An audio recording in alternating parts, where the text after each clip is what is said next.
again to a candidates forum sponsored by the League of Women Voters of Northwest Wayne County. The second part of our forum features the two candidates running for the Canton Township Clerk. Each candidate is allowed a 1-minute opening statement, a 1-minute response to questions, and a 1-minute closing statement. Let's begin with Ms. Obrecht. If you could introduce yourself and give us your opening statement. My name is Linda Obrecht, and 16 years ago, when police officer families were allowed to live anywhere in the world, we chose Canton. We chose Canton because of its rich diversity, as many women and families from all over the world still do today, and for the high quality of life. The clerk's office is the business unit for the township. I am president of Frontline Resources, former vice president of Huntington Bank, former Great Lakes Area Marketing Manager for Sprint, and former director of the Detroit Regional Chamber Campaign for Greater Detroit. I am a Wayne State University Presidential Merit Scholar with an MBA. I'm a graduate of Leadership Canton and Leadership Detroit. I'm also an official Michigan Notary Public, and last year recognized by Canton as an outstanding Canton Community Awardee. Mr. Segrist. Good evening, everyone. Thank you for coming out tonight. It's a pleasure to be here. My name is Michael Segrist, and I'm running for Canton Township Clerk. I served as president of the Absentee Voter County Board in 2010, and our current clerk is retiring after 21 years of service. That means there's going to be a substantial loss of institutional memory. So I think I have the experience to do the job. I have the privilege right now of serving on the Plymouth Canton Board of Education. I serve as president or as chair of the Bond Oversight Committee, where we built and put the final touches on Liberty Middle School on Cherry Hill Road. I also serve on the Finance and Operations Committee, where we balanced a $152 million budget. I served for 4 years on the Canton Public Library Board. I was elected at the age of 24, and I served as chair in 2011. We had to make some tough choices. This is my community. I know I'm young, but I've got the energy and the experience to do the job. Thank you, and have a Thank you. Ms. Obrecht will start this first question with you. The city clerk's work requirements include many administrative duties, including voucher and contract oversight. What administrative positions have you held in the past 10 years that make you qualified to hold this position? As president of Frontline Resources, I negotiated many contracts. As vice president of Huntington Bank, I was very adherent to regulations that will protect the township. As Great Lakes Area Marketing Manager, I brought $300 million of new investment to the Great Lakes area for phase 3 of the build-out. Also with Huntington Bank, I was East Michigan Marketing Manager, responsible for 5 lines of business, representing $4 billion in assets in East Michigan. And as the director of the Campaign for Greater Detroit, I trained, managed, and took care of hundreds of volunteers that went out on behalf of the campaign, which is similar to the very intensive job of running election day with hundreds of volunteers. Thank you. Mr. Segrist, before you answer, if you could speak more directly into the mic so we can all hear you. I apologize. I'm a little bit nervous this evening. Serving on the school board, I'm used to being one of 7. So this directly is got me a little bit nervous. But so I'm on the Finance and Operations Committee, right, and also on the Bond Oversight Committee. And the community passed a $14 million bond in 2013. We've done a significant amount of construction. We have done a significant amount of site development in that process. I have worked with McCarthy Smith, our construction firm, and the engineering firm as well to do due diligence on all of those projects for all of the vendors. I do tax planning and accounting work at Segrist & Segrist CPA, and so I have worked with the IRS. I have worked and represented clients in their dealings of doing that. Also, in 2008, we did have a very rough financial crisis when I was elected to the Canton Public Library Board. saw our budget reduced from 6.7 the year I was elected to 4.3 the year that I served as chair. We had to make some tough choices, so I think I have the experience. Thank you. Mr. Seegers, this question is for you. Do you support no reason absentee ballots and/or early voting?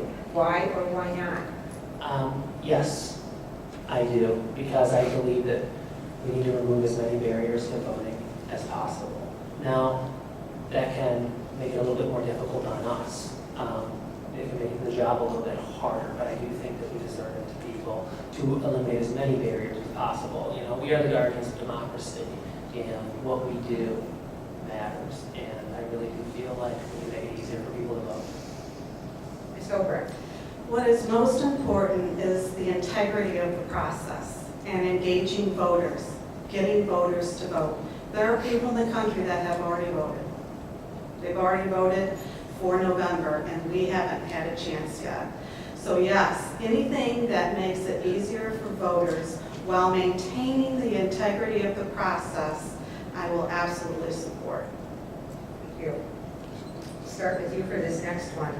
What can you, as clerk, do to increase voter turnout? Increasing voter turnout is something that I began getting engaged in this spring. I was in the high schools. I was at the senior party, getting students to vote. I sent students a letter explaining the importance of voting. I've also gone to a number of community events, asking people, getting them registered to vote. Also, please vote by tomorrow, which is October 11th, or please register to vote by October 11th. You can request an absentee ballot anytime up to the day of voting, and there's a drop box here outside that you can put it in until 8 o'clock on November 8th. It's very easy to vote, and the more we vote, the more powerful Canton will be. Not only do we have a better voice representing local people, but in Wayne County and at the state. So increasing the number of votes is a top priority.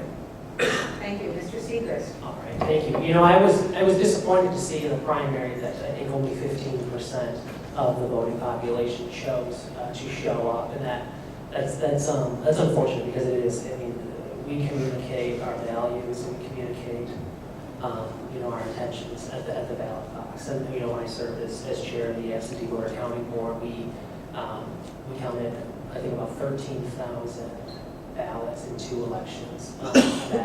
So I think as clerk, what we can do is, one, engage all of the community, everyone in the community, and through all of the different institutions, whether it be a religious organization, whether it be a social club, whether it be a social group, and we can empower people to make it as easy as possible. Also, I think we can help by bringing on people who have maybe experience with additional languages other than English to help some of our immigrant population feel more comfortable with the process. So that's something that I would prioritize where I clerk. Thank you. Mr. Segrist, are there any changes you see needed in the clerk's office? If so, what are they? I think, well, changes in the clerk's office. I think something that we can prioritize, that we should prioritize, is the hiring of and the recruitment of and the training of the election workers. We've had a difficult time this last year. I remember there were 2 articles in the Observer about how difficult it was to recruit the election workers. I mean, we have 42 precincts, right? That's a fairly large municipality. Kansas population is between 91 and 93,000. We have 62,000 registered voters. That's a lot of people. It's not an easy process. But so one thing I would do, and one thing that I benefit from, is being a little bit on the younger side, being 33 years old. I'm involved at the high school. I'm an advisor for the Key Club. I know that there's 300 student service club members who are out there willing to do the work and become, be engaged citizens. And I think we need to work with our legal department to help fill that gap and bring them into the process and instill the democratic values that we all have. Thank you. Ms. Obrecht. We have just this year 6,100 new voters in Canton, over 66,000 voters total. So keeping up with the growth is a big challenge for the clerk's office. We need to automate where possible. We need to look at ways where that we can possibly negotiate perhaps new ways to recruit workers. For example, perhaps negotiate in the union contracts for employees that they have the option to work on election day. Reviewing the Freedom of Information Act requests to supply those ahead of time so that they're easily available online versus people coming in to request them will free up staff. Also, we just reviewing the whole process with a new fresh set of eyes and ears, we'll find ways to make incremental process improvements. Thank you. Can I ask you that one? Mr. Segrist? I did, okay. Yes. Let's start with you, Ms. Obrecht. What are some of the challenges that you as a township clerk would face in dealing with the county clerk? The county clerk and the township clerk have a great working relationship. We both would report to the Secretary of State. We will look at each other to solve problems that are going on, either at the county level or the local level. There is no relationship, there is no impediment to a wonderful working relationship. The county is also where the township clerk gets, the ballots. That's in Canton, we have 3 different ballots for 42 different precincts, voting separately for 3 different school districts and 2 different levels of state representative.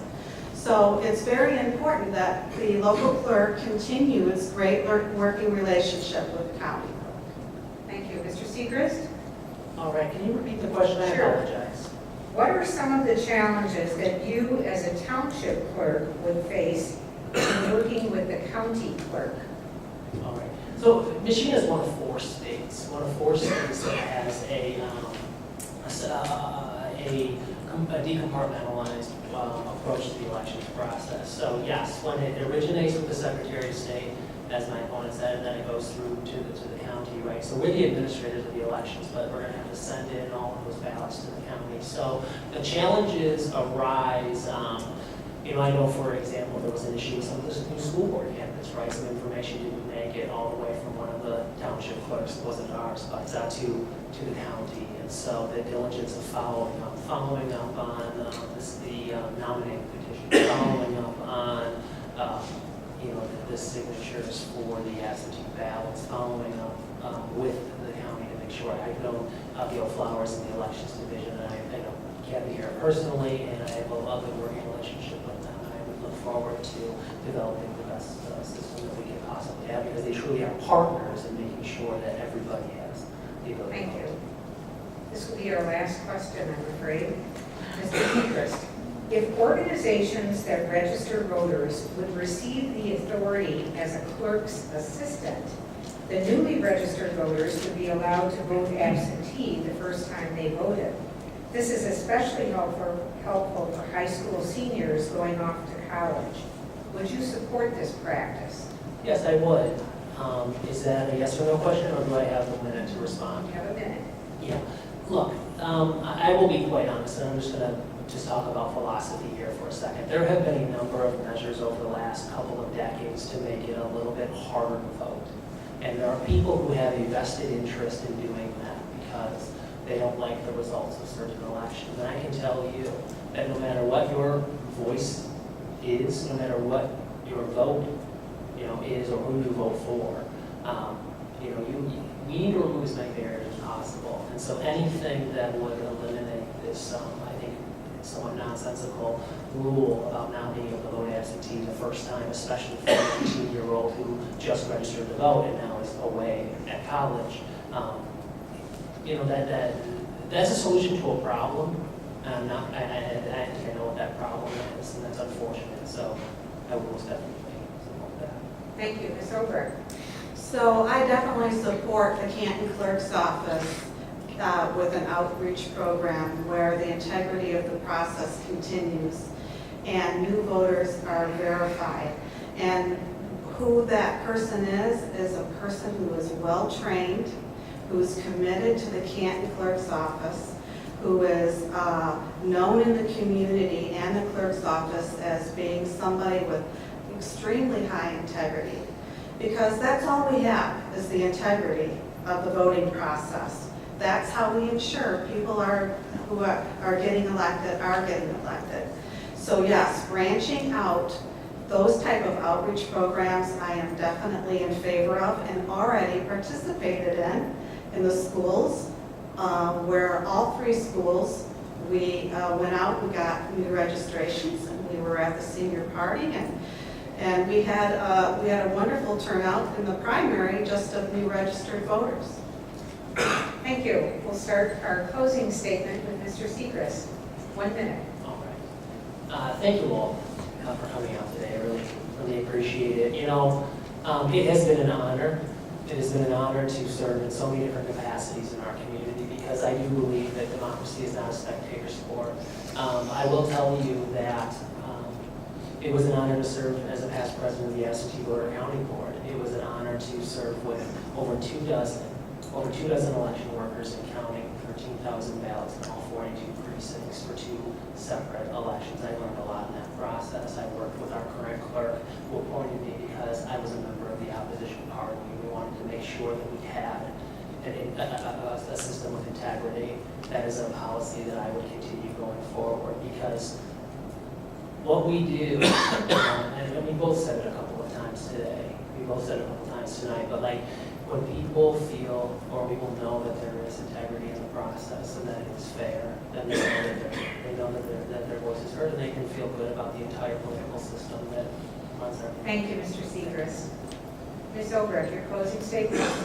So as a 16-year Canton volunteer leader with over 30 years of business, professional, and management experience, I am the proven leader.